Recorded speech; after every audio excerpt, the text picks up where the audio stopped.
I am the architect of this company's soul, but no one sees it. I silently carry the emotional health of everyone, while the culture fractures and senior leadership asks me to lead change without giving me any real power.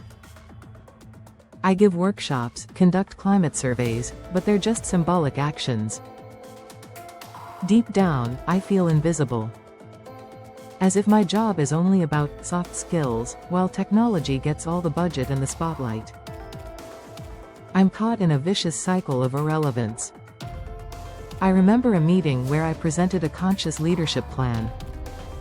With passion, I spoke about the importance of empathy and emotional intelligence. The CFO looked at me with impatience and asked, "And what's the ROI of that?"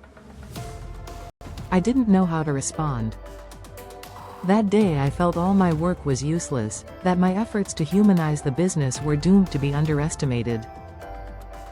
I realized that my ego, as the caregiver, or silent hero, was preventing the necessary strategic confrontation.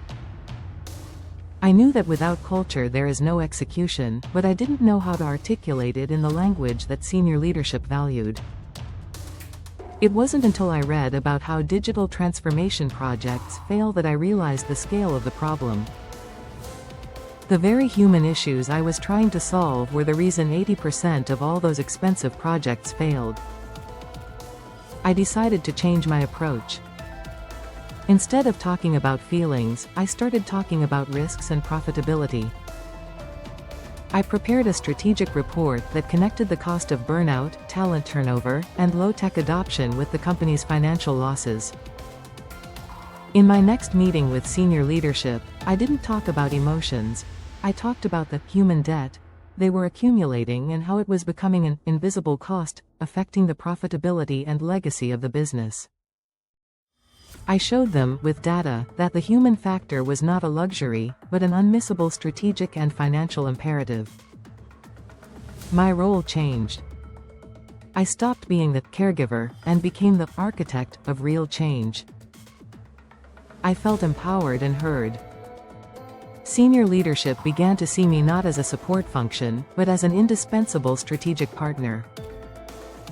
I learned that to transform a culture, you don't just need passion, you need a strategic framework and a language that connects with the business.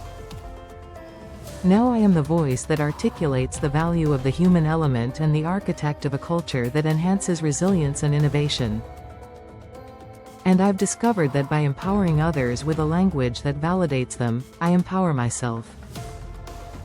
And you, do you dare to be the bridge between the soul and the strategy?